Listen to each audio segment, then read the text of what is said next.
Ania ang nagurang tudling sa Ronda Brigada. Motorsiklo nagbangga, usa patay, usa samdan. Motorista nabangga sa likod sa elf truck, patay. Sigon sa GSCPO tulo, hang tunupat ka insidente sa bangga, matala matag adlaw sa Jansan. Patanon nga lalaki, napalgam patay sa ilang balay. PCG Southern Mindanao nag-imbestiga silang kaubanan, kalabutan ang extortion.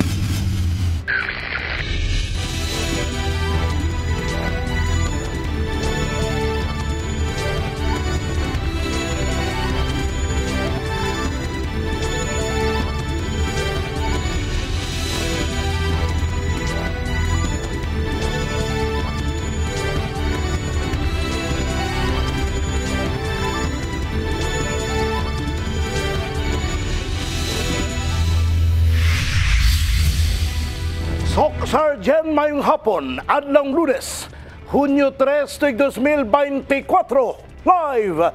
Gikan din sa Brigada News Center, ako yung kabrigada na maghatod sa inyong mga balita.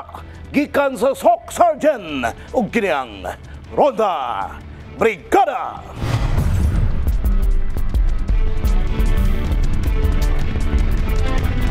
Motorista samdan human mabangga sa SUV. Samtang usa patay, usa samdan, human magbangga ang motorsiklo sa Lagaw Buayan Road, Purok San Vicente, Barangay Paluan, Jansan, Domingo, Hunyo 2. Ibrigada mo enemy. Enemy Mogpon. Naghayang tunga sa kalsada ang usa ka lalaki nga wala nay kinabuhi human kini malambigit sa insidente sa bangga sa Lagaw Tubuayan Road, Purok San Vicente, Barangay Baluan, Jansan. Nahitabo kini alas 4:15 sa hapon adlong Domingo sa Hunyo 2. Ang namatay giila nga si Jason Tortugo, 21 anyos, ulitawo ug residente sa Purok 23 Sunrise, Barangay Lagaw. Samtang ang samaron nailhan nga si Mark Tumulak, 25 anyos, nagpuyo sa Purok 4 Minanga, Barangay Buayan. Matod pa sa nakakita sa insidente nga si Alfonso Haliado, nagsundanay ang duha ka motorista gikan sa direksyon sa Barangay Lagaw padulong sa Barangay Buayan. Nakita niini nga wala matod pa nakasulob og helmet ang mga driver. Witness ako sa pagka-disgrasya dira sa highway o ang usa nagsagidana ito sila, tapos ang isa murag nadala sang iyang motor o nadala ba murag nasangit siya sa iyang motor. Ang isa na rescue pa tong isa murag nadala pa to sa ospital. Pag-abot gani dira sa tunga-tunga, pintalan pa siya sa iyang motor. Oh, og nagadto ako nagnangapa gani siya, naggawas ang dugo sa baba. Oh, layo po kay murag gidala siya sang motor niya kay dasig siguro ang padagan ana.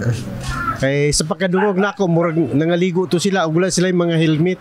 Migawas sa investigasyon sa Traffic Enforcement Unit nga na sidesweep matod pa ni Tortugo ang motorsiklo ni Tumulak. Rason nga nawad-an kini og kontrol sa manubela ug nahulog sa simento. Samtang si Tortugo dead on the spot tungod sa mga samad nga naangko niini sa lawas ug ulo. So unfortunately kahapon na napunta ni namatayan nga nato no nga mga raider. So ang naitabuan murag nagkakuan na sila.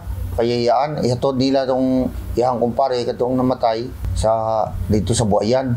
So while nagakuan sila, nagamotor sila, murag nagkakuan ba, karira-karira. And then, kuan lang, yung biruan lang na serve yung kuan lang na parang padikit-dikitan mo yung isang motor. So it's happy, nagkaroon ng nag-collide. Siguro unexpectedly na siguro akala hindi maabot. So yun nagpag-collide.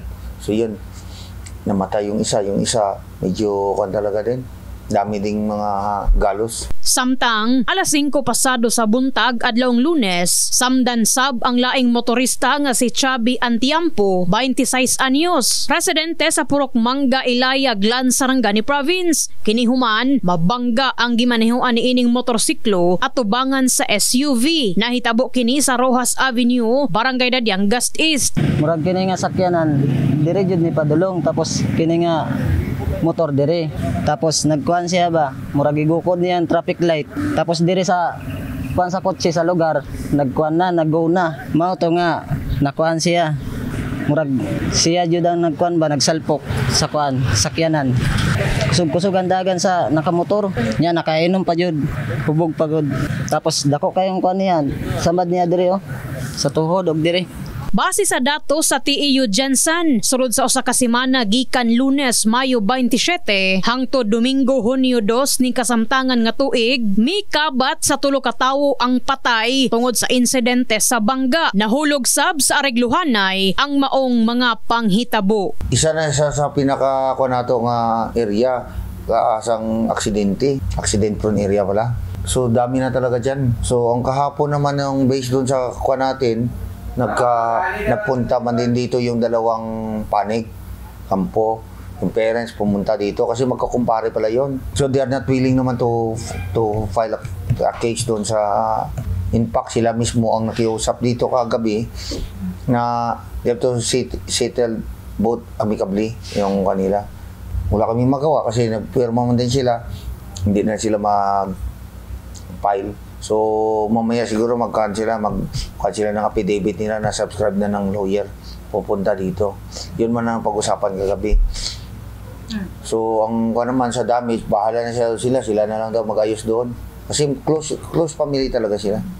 In the heart of changing lives, kini sa Brigada Enami Mugpon, Brigada News.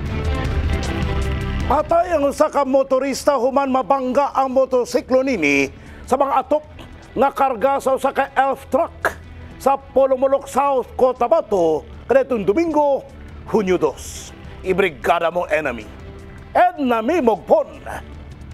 Wala magtuo ang driver sa elf truck nga si alias Balong sa pagnaog niini sa iyang gimaniho ang sakyanan. Makita niya ang usa ka motorista nga nagbuyod sa kalsada og nagkadugo. Ang maong lalaki nabangga matud pa sa iyang gikarga nga mga atop likod sa elf truck. Sigon niini, padulong naunta siya sa Pagalungan Municipal Hospital sa Polomolok South, Cotabato aron i-deliver ang mga atop dihang nahitabo ang insidente. Alauna 30 naglagapok mo lang ang buli ka sa lakyan ko ma'am kay nakatesting na abi kami nga nabuktuan sang rampa para sa atop. Pag naog ko may motor, abi ko ang atop ang nabali. Amo man lang to pag pangita ko ka driver, way ko makita ara galito sa piyak dalan. Nagahapa na. Amo nga palayo na ko mami, way lang ko nagpalapit. Ang motorista nga nakabsan og kinabuhi nailhan nga si Daryl Liluan, hamtong ang pangidaron og residente sa barangay JPS, Coronadal City. Base sa gihimo nga investigasyon sa kapulisan, nag-overtake sumala pa si Daryl sa elf truck apan aksidente kini nga nabangga sa mga karga nga atop. Wala magkasunod itong dalawa tapos nag-overtake itong motor. Hindi natin maano kung ano nangyari, basta nabangga niya yung roping ng baka hindi niya napansin na may karga na rope yung elf. Hindi niya siguro napansin. Although meron naman early warning device, may nakabitay naman na sako yung roping. So hindi niya talaga napansin siguro kaya bumangga siya doon sa habang nag-overtake siya. Sa ulo yata yun, sa ulo yung tama niya. Dito na spot siya.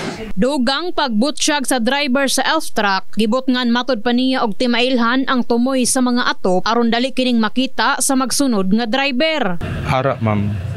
Kanang trapal nga pulagot og blue nga palit-palit lang god para makitaan lang sa gasunod.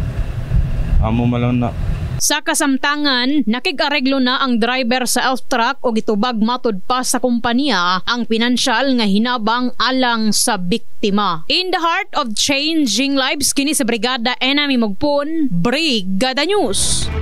Dili moubos sa tulo o upat na ang matalang vehicular accident sa Jensen, sumala pa sa General Santos City. Rason sa parayong pahinumdum kalabot sa road safety.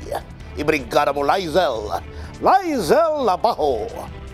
Mikabat na sa 790 ka insidente sa bangga ang nahitabo sa Jansan sugod Enero hangtod Mayo 31 ning tuiga base sa General Santos City Police Office. Sigun pa ni Police Colonel Nicomedes Oliver Jr., matag adlaw ana sa 3 o 4 ka insidente sa bangga ang matala sa dakbayan. And there is ato anagad mo disgrasya labi na nanggikan sa Masim Kiamba Maitom hang out dito sa ato ana dapit sa kalagpad sa tong karsada diri. Isip usa ka motorista, usa sa kinahanglan matod pahinumduman mao ang defensive driving. Magsunod ka sa unsay patupad sa magsunod ka kay para di po ka madisgrasya. Talo leader lang ka sa mga sadalan ba. Kasagaran matud pa sa rason sa bangga mao ang human error. Atul sa nahitabong road safety month, mas gipakusgan sab ang pahinumdum sa tanang motorista sa Jansan. So mga ma'am nga among gipanawagan nga mag-ingat kayo sa pagmaneho. Kung katulgo na mo adto siya sa usa ka safety nga lugar sama sa gas station adto lang siya matulog. Dili siya sa kalsada kay pag split seconds lang bangga na siya. Kawawa po itong madamay nga, wala na ba ito'y sala sa pagkahitabo. In the heart of changing lives, kini si Liza Labajo, Brigada News. Usa ka pamilya sa Purok Display, Barangay Mabuhay, General Santos City, nasubok sa kalit nga pagkamatay sa usa ka batan-ong lalaki nga kaniadto lang Mayo 29, misaka sa stage alang sa moving up ceremony sa Grade 10. Ibrigada mo, Fer Jason. Igo na lang sa paghandom sa iyang apo ang usa ka lula nga si Judy Padilla, 68 anyos, nga taga Purok Display Barangay Mabuhay. Human nga kalit lang namatay ang iyang apo nga ginabantayan sukad sa pagkabata. Sumala sa lula, nga ulay na siya nakamata kadlawon sa Hunyo 1 sa dihang ginatabang na ang iyang apo nga si Marco Jan Padilla Mahasol, 18 anyos. Itong pagsulod namon sir nga kay pagsulod na akong sa may pirtahan sa kwarto, nagsiling niya ang akong bata nga, nay si Dudong nay, nang hindi ka ginawa, kay abi ko na ano lang siya ba. Uy, sino ka mo, wala man ko kakilala sa inyo. Singko barkada ka mo ni Dudong siya, uti. Amo pa na siling niya, gari kang ang isa to ka babayi, uyab ya. Di nagsiling ang akong bata nga si Joseph. Nay, dalian na day, dalaan nyo na sa hospital. Di amo to, nagdalagan kami sir, na upod man ang nanay kag ang bata. Pero wala kami nag-expect nga amo to sila ang tabo. Amo to ginsigi pa nila sa nga ano nga pam kag injikan. Wala na. Wala na gid. Sa paunang impormasyon gikan sa iyaan sa Batanon nga si Jeneline Mahinay, siya daw ang unang nakaresponde sa kwarto ni Marco. Apan sa iyang pag-abot, aduna nay laing tao nga nagapump sa dughan ini. Ingon niya nga tabang ti si Dudong. Muto ako ang nauna ilang gipukaw.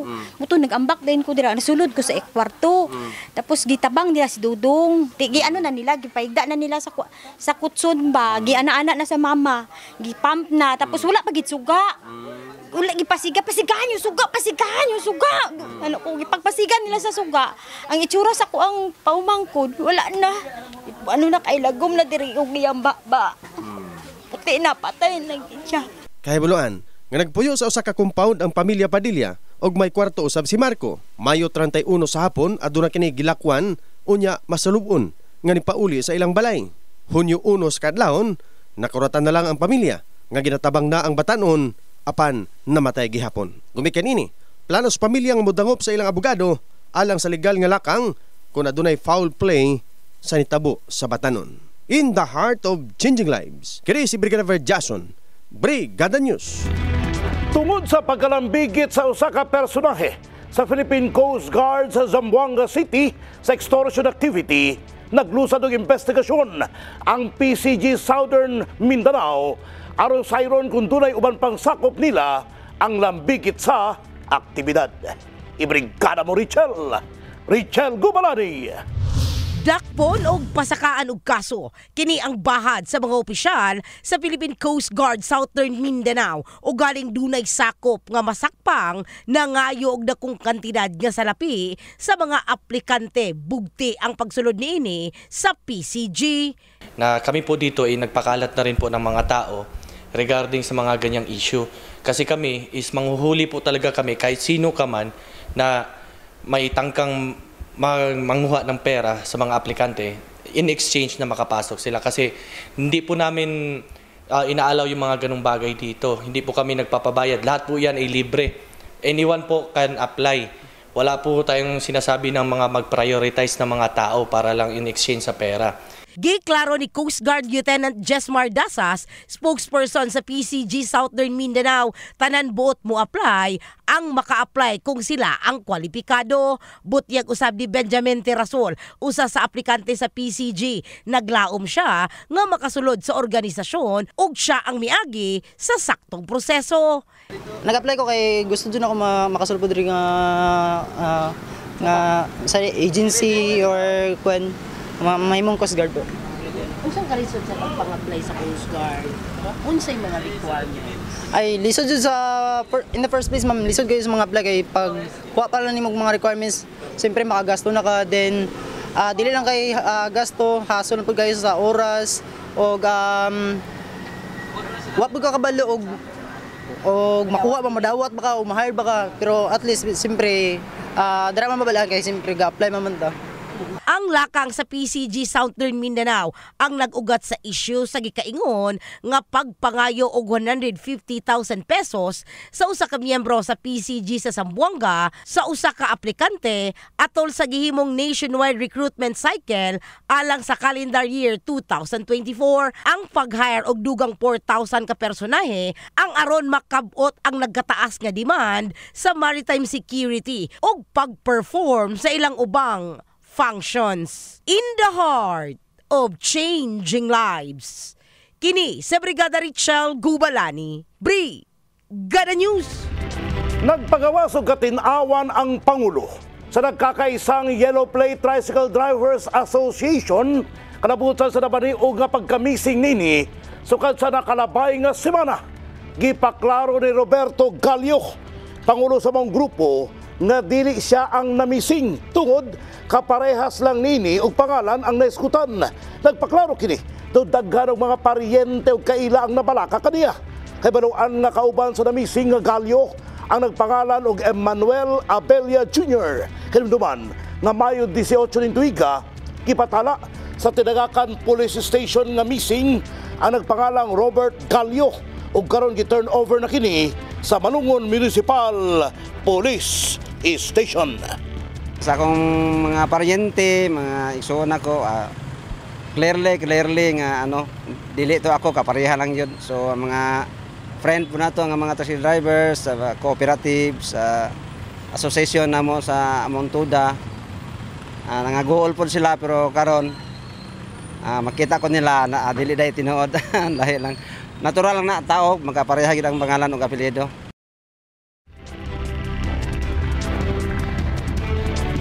At ang isa mong pagbalik, mga kapitan sa Jensan Miriak sa pag-reshuffle sa hepe sa presinto.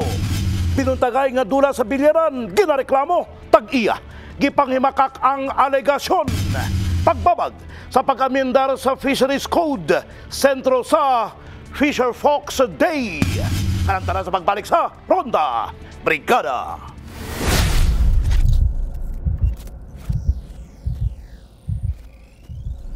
Ang pipila ka kapitan sa barangay sa Jensan sa gihimong halapad nga reshuffling sa hepe sa mga presinto sa kapulisan.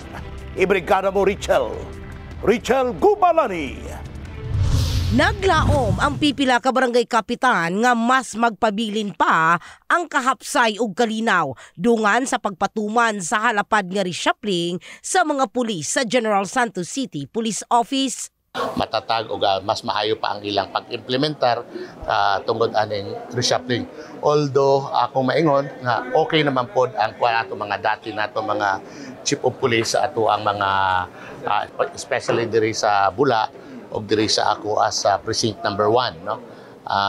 Pa precinct number 6 and precinct number 1. Samtang naglaom usab ang usa pa ka kapitan nga makigtinabangay ang bag-ong hepe sa Pindaton Police Station nga si Police Major Renato Dungka ngadto sa barangay. For me, I am expecting ang ato ang bag-ong installed nga Police Precinct number 1 Chief of Police will be working hand in hand with the 4 barangay under his area of responsibility. Sa bahin ni Police Colonel Nicomedes Ulaybar Jr., direktor sa GSCPO, nga lauman pa ang subling pagpahigayon og reshuffling sa mga opisyal sunod sa halapad nga gihimong paglahugay sa mga hepe sa presinto. Sa atong brainstorming sa atong staff officers diri sa kampo nga dili gyud maayo ang usa ka chief of police madugay sa police station nga sobra-sobra na hapit na budo ka tuig. Tungod kay gusto kita nga press kanunay ang ilang pagtrabaho.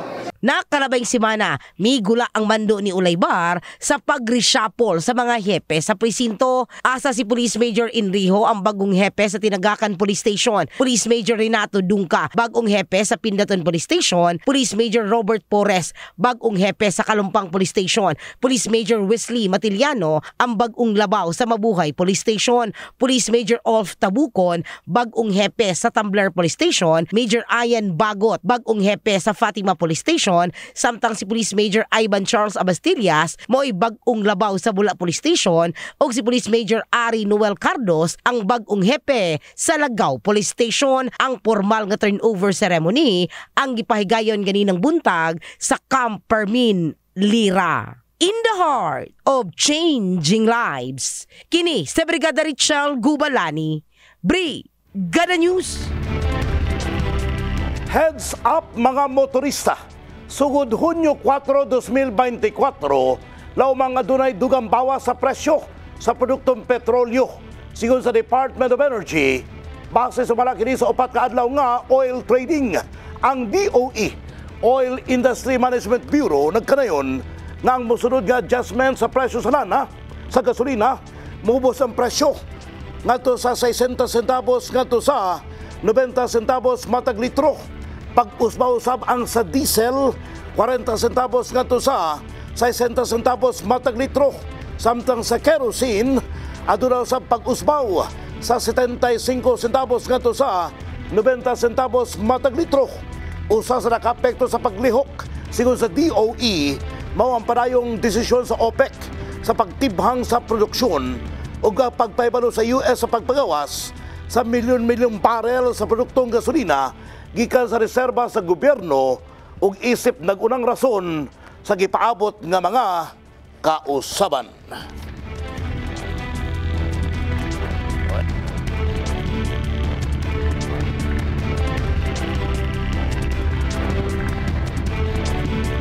Nagpagawas og pagpaklaro ang tag-iya sa Bilyaran nga gireklamo nga matud pa binuntagay ang dula sa may barangay Conel ning syudad. Ang maong reklamo gipaabot sa kapitan o gibutsyag na daan na silang dunay balaod nga hangtod alas 10 lang sa gabi ang padula sa Bilyaran. Ibrigada Montani, Dani Kasi. Gipahayag sa kapitan sa barangay Conel Jensen nga mohimo sila og lakang sa ginareklamo nga Bilyaran ni Toto del Oeste sa ilang barangay nga nagapabinuntagay og dula. Matud ni Kapitan Tisay Agbayani, nasayod na ang mga tag-iya og Bilyaran sa ilang barangay kung hangtod unsang oras lang sila magpadula. O galing dili matuman ang tag-iya sa Bilyaran sa ilang nasabutan, mahimong mahisgutan nila sa konseho ang reklamo alang sa igong aksyon. Dapat din may balaod na sila 10 o'clock ko dyan sila ina mga daan sa work permit nga. Dapat 10 o'clock. Undang na dyan mo. Badala ko ng sulat sir. Basta din na sa muto ko sir. Sa bahin sa tag-iya og Bilyaran, hugot ni ini nga gipanghimakak ang aligasyon nga ginapabuntagan ni ini ang pagpadula sa bilyard. Sigon ni Toto del Oeste nga hangtod lang sa alas 12 sa tungang gabi ang iyang pagpadula ug nagapanirado na sila. Duda ni del Oeste nga ginareklamo ang iyang Bilyaran tungod nga may mga bana nga mabuntagan sa maong Bilyaran, maong adunay hangyo ang nahisgutan sa mga asawa. Negosyo man ako, wala kana sila ang basig na mabuntagan da mga bana. Pangitaan lang yun na, pakwaan lang yun na. Ayun na, iapil ako negosyo diya. In the heart of changing lives, kini si Brigada Dani Kasi, Brigada News. Nagpahinumdum karon ang buhatan sa Land Transportation Office, Jensen, sa mga nanag-iyaw bihikulo nga wala pa makapa-update sa ownership sa unit, nagkikilang ipa-update na tumong nini aron malikay sa illegal nga mga aktibidad. Ibrigada mo Russell Jean Mantile. May pagula karon og abiso ang buhatan sa Land Transportation Office, may kalabutan sa mga nanag-iya og bihikulo nga wala ma-update ang ownership o ma-change ang ownership sa ilang unit human mabaligya o mahatag ngadto sa uban nga gikinahanglang ma-update na o maipahibalo ngadto sa buhatan sa LTO. Kini human nga adunay pipila ka motorista ang naisyuhan og show cause order tungod sa nalambigit sa road rage o illegal nga kalihukan ang ilang unit bisan dili pa sila ang nagmaneho. Hinuon dari sa Jensan, matud ni Moa Marmadid, licensing officer sa LTO, wala pa sila'y naisyuhan sa nasangpit apan dili na sumala pa hulaton o naasikasuhon ang pagbag-o sa ilang ownership, ilabi na sa mga nagapalit og second-hand unit. New owner, yung bagong bili, mga sikan, actually nangyayari ito dahil sa mga second-hand owner. Kasi kung sa first owner po is nangyayari, binabayad po nila is date of sale with assumption of mortgage. Yan po yung ginagawa pag galing kasa or galing bank tapos lipat sa bagong may-ari, dalawang bisis na benta. So mas pag mga second-hand car po, ang gawin nila, ilipat na po sa bagong may-ari po. Para safe po sila. Gipasabot sa LTO kung malambigit ang ilang bihikulo sa mga naisgutan ug ang ilang pangalan sa registration data, pwede silang gukdon sa otoridad. Kinisab ang ginalikayan sa pipila ka motorista sama ni John Grisha nga dayong giasikaso ang rekisito sa iyang bihikulo. Sa kuha mo yun na. Ako ang pangalan. So pagpalit na ko, ako ginantod nga na buwan ako franchise, ako yun na. Kung mupalit ka unit, dapat i-transfer ko yung pangalan. Pag may-krimen nga mahitabo, matrace na yun yung ang plate number po sa motor, kinahanglan yung mga pod. Ikaw tag-iya para dili kayo libog sa LTO o sa mga kapulisan. Kaya namogoy uban nga dili ilahang pangalan, lahi po ng driver, kunya dili na sila mo angkon ba. Ikaw nag-drive, imo yung unit, imo ang pangalan. Eh kung ang isa mo ka nang ginabaligya mong good, malis na sila pa kanang pa-transfer sa pangalan. Munang kung na mga remalaso, kaluoy ka tong nagbaligya nga wala gi-transfer ang pangalan. Para limpyo po siya nga kuhan, tagiya, bago niya ibaligya, gi-transfer sa pangalan para maghimo mo siya agreement nung nagpalit. Wala nila butong nakakuha. Dugang pa ni Madid alang ngadto sa mga nagaparenta o klase-klase sa bihikulo. Siguruhon sumala pang kumpleto ang dokumento sa may rent kanila. Gumikan og galing lambigit ang ilang unit sa illegal nga aktibidad. Bisan pa sa bangga, sila sumala pang adunay responsibilidad ni ini. Ingon man mga biktima sa carnapping o motor mapping nga ilayong i-report sa otoridad o duol nga LTO office aron malikay nga lambigit ang ilang pangalan sa mga illegal nga nahisgutan. Humingi po sila ng proper na dokumento kung sino po yung paparentahan nila. Kaya nga yung mga highway patrol natin is nanguhuli about dyan kasi ini-implement po nila yan. Yung RA 6539, anti-carnapping law. In the heart of changing lives, kini si Russell Jean Mantile. Brigada News. Kipabugo sa grupo sa fish workers sa Sarangani ug Jensan, nagkahiusa sila nagababag sa plano nga amyendahan ang Fisheries Code sa Pilipinas. Ibrigada mo Tony Kasi. Nakasentro sa pagbabag sa pag-amyendar sa Fisheries Code ang gihimong selebrasyon sa mga gagmayng mananagat atol sa Fisher Folks Day. Sigon sa grupo nga gikan sa Sarangani Province nga dakong bahad sa mananagat, ang plano nga amyendaran ang maong balaod. Alang ni Abdullah Saidin nga usa sa ginakahadlukan sa ilang grupo, ang plano nga pagtugot sa dagkong panagatan nga makasulod sa 15 kilometros nga mga municipal water nga alang kaniya daghan ang magutman. Posibleng dili namo sila kaya kompetensyahan kay mas high-tech ug advance ang ilang pagpanagat sulod sa atong municipal water ug posible mugamay na ang espasyo sa mga gagmay mananagat. Alang ni Hermariana Pabria sa Lon Padido Boat Owners Association nga usa ang ilang grupo sa nagababag sa plano nga amyendaran ang maong balaod tungod nga siguradong maapektuhan og dako ang ilang hanay. Sigon pa niini nga karon pa lang nagkanihit na ang kuhang isda nilang mga gagmayng mananagat og madugangan pa kini og matugutan nga makapanagat ang mga dagkong panagatan sa municipal water. Luoy kayo ang mga gagmayng mananagat Ang gagmayng mangingisda dapat mo oy tagaagpukusan sa panggobyerno. Dapat ilang tan-awon maayo kung unsa ang sitwasyon sa gagmayng mananagat. Ang grupo nga Fish Workers Solidarity ang nagpaklaro nga may balaod na og sakto na lang nga pagpatuman niini ang gikinahanglan. Maong apil usab sila sa mga nagababag sa pag-usab sa dagway sa maong balaod. Hinaot nga paminawan ang mga hinanaing nga tutulan namo ang pag-amen sa Philippine Fisheries Code. In the heart of changing lives, kini si Brigada Dani Casi, Brigada News.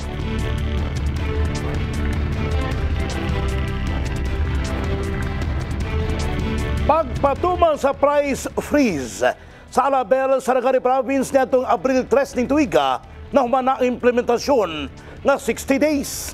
Samtang Department of Trade and Industry Jensen subli nga may paklarong walay gipatumang price freeze sa syudad. Ibrigada mo Russell Jean Mantile. Kamanduan nga price freeze sa mga batakang panginahanglan sulod sa 60 kaadlaw sa Alabel, Sarangani Province human mideklara og state of calamity o emergency tungod sa epekto sa El Nino ni adtong Abril 3 tuig 2024 na human na karong adlaw. Apan buhatan sa Department of Trade and Industry Sarangani, gaulat lang usab kung adunay kamanduan sa alkalde sa nasangpit nga munisipyo kung aduna by extension. Tapos na yun siya, no? 60 days man lang siya. So, nag-end yun siya atong June 3. So, 6 days period yan. Except, otherwise, di pa extend nila ang idahang pag-declare ng state of calamity. So far, we have not received any memorandum or official communication galing sa tuwang Halangdo Mayor as to whether we have to extend the so-called El Nino or state of emergency. Kahibaluan ilawom sa Republic Act No. 7581 o ang PRIZE Act panahon sa mga kalamidad o emerhensya. Ang nasangpit nga buhatan maoy gitahasan aron sa pagkontrol o pagsiguro nga maka-akses sa barato nga batakang mga butang ang publiko. Sa ubang bahin, DTI Jensen mi paklaro nga walay price freeze sa syudad. Gumikan walay deklarasyon nga state of calamity gikan sa opisyal sa syudad bisan pa man sinati ang epekto sa El Nino. Alang ngadto sa mga nagapamalit gikan sa ubang lugar nga ang ilang lugar may deklara og state of calamity. We just continue monitoring dito sa prices sa atong basic and prime commodities na under sa DTI. Dito may ka-base gyapon sa SRP. With the actual monitoring na ginabuhat namo at mga big establishment nato is namang gyapon sa SRP ang ilahang products. Hinuon sigon sa opisyal daghang mga dagkong tigama sa mga basic commodities ang mi pasalig o voluntaryo nga mi patuman og price freeze sa ilang mga produkto isip suporta sa mga konsumidor nga Pilipino taliwala sa pagsaka sa presyo sa mga palaliton ug sa dili maayong epekto sa El Nino phenomenon. Sila mismo is nag-voluntary price freeze sa ilang mga products. So nag-inform sila sa DTI na sige DTI for the kaayuhan sa atong mga consumers, kabalo sila na i-effect ang El Nino, so daghan po ang nagalisod. Para di mo saka ang presyo, kami mismo sa among produkto, among mag-declare sila og price freeze. Ang ginatawag na lang namo ana is voluntary price freeze sa mga establishment. In the heart of changing lives, kini si Russell Jean Mantile, Brigada News. At tangi sa mong pagbalik, kaso sa dengue sa Jensen miubos og 17%. DTI Jensen, ginuso ang pagpasar og vape ordinance. COMELEC, nagpagawas na og calendar of activities alang sa May 2025 elections. Karantanan sa pagbalik sa ronda, Brigada.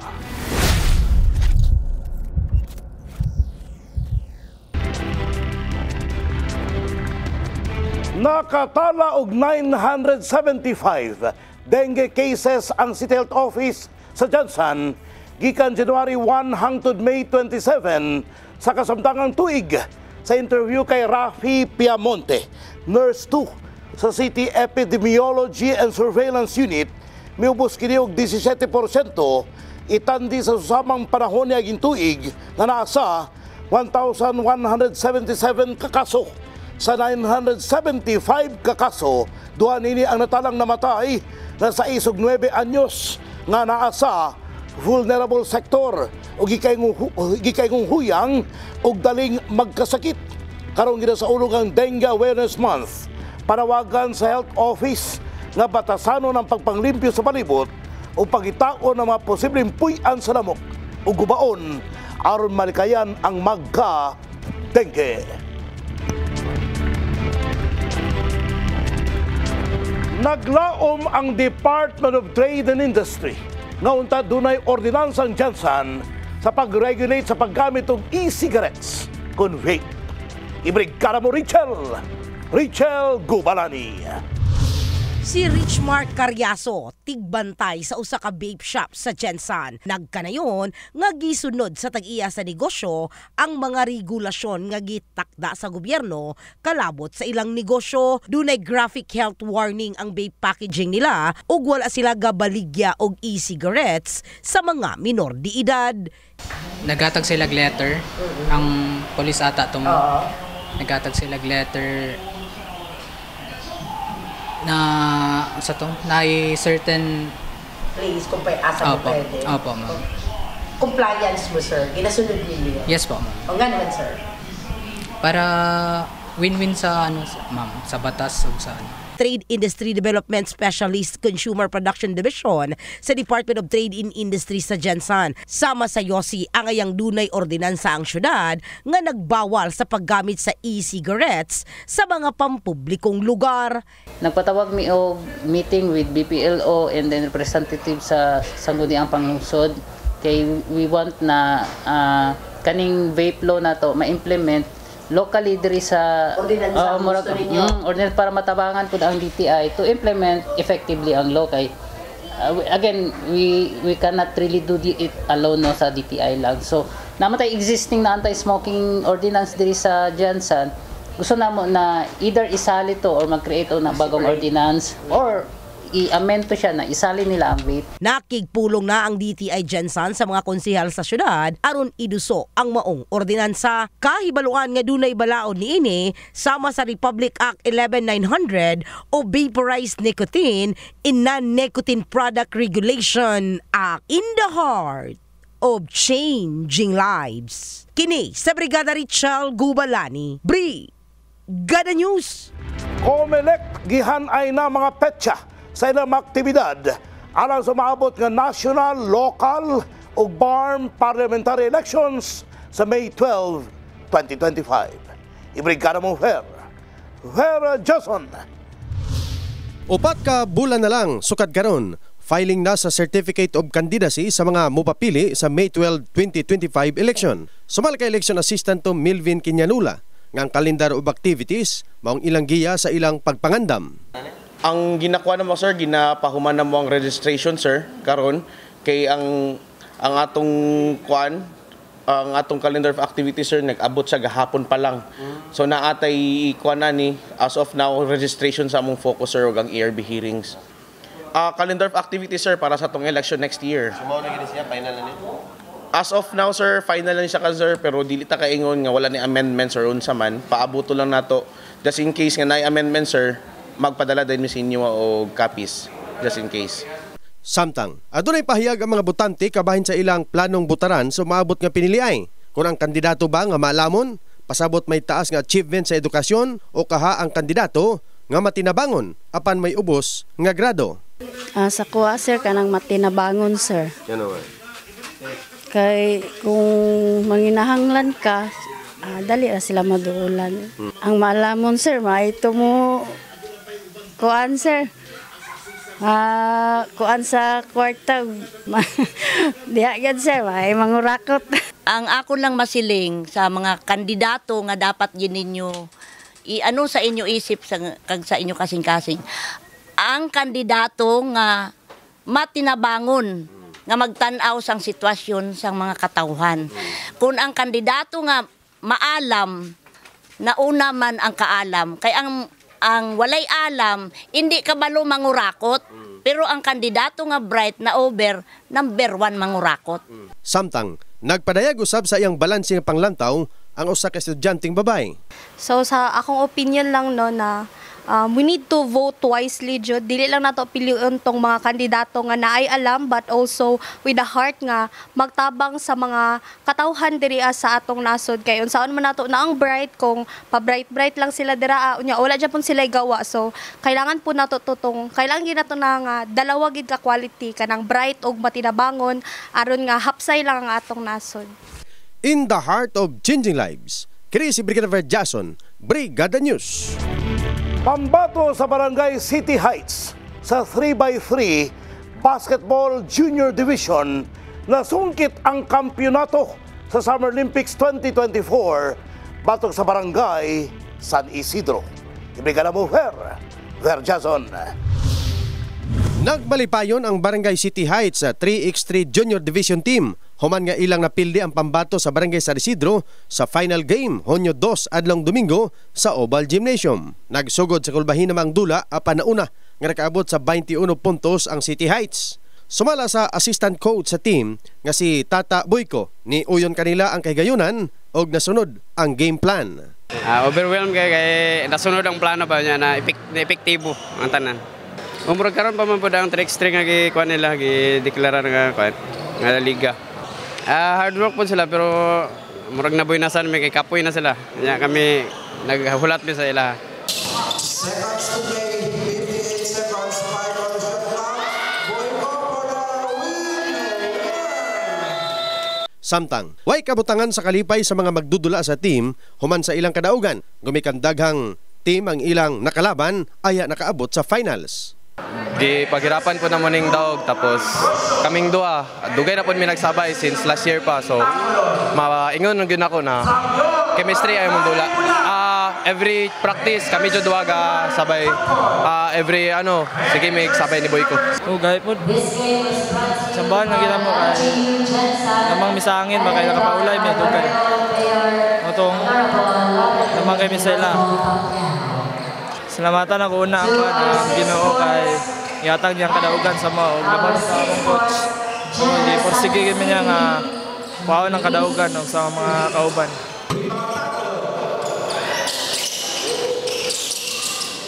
Nakuha usab sa Barangay Bula ang kampyonato sa Senior Division sa 3x3 Basketball. Samtang, gipahibalo sa labaw sa City Sports nga si Lidi Manalo nga magsugod na ang yatangan nga mga padula sa Summer Olympic 2024. Lakip na ang Mindanao-wide kickboxing sa Lagaw Gymnasium. In behalf sa among opisina, gina-congratulate namo ang Barangay City Heights for winning the championship in the 17 under category sa ato ang 3x3 LGP Summer Olympics. So kini siya umpisa pa lang ni sa mga padula sa LGP Summer Olympics, daghan pagpadula hangtod sa katapusan sa June. And natay kickboxing Mindanao-wide open tournament sa Lagaw Gymnasium, mag-start po siya June 3 to 8. In the heart of changing lives, kini si Ver Jason, Brigada News. Padayon gyapon sa pagdawat ang Kabrigada Foundation Incorporated alang ato sa mga kabrigada nga nanginanglan hinabang alang sa cash donation. Mamay mo kining ipadala sa Kabrigada Foundation Incorporated, Security Bank account number 557-60731. Alang sa in-kind donations, ipadala kini sa Brigada Complex kinahimutang sa LSA Road, Barangay San Isidro, General Santos City. Samtang, sa mga gusto may mong Brigada Volunteer, pwedeng mudagup din sa stasyon o magpalista. Honda Brigada, karong adlang Lunes, mga storyang 24 oras nga gitutukan sa news team sa Brigada TV. Kinatibuk ang pagserbisyo hatod alang sa publiko, walay sagol bakak tanan alang sa kamaturan. Kini si Konsehal Papa B, Attorney Kan Kasaligan Balyeke Palaban, para sa tambayan kun para sa tao, sadyang mapagmahal SM, in the heart of changing lives. O ganyan, Honda Brigada.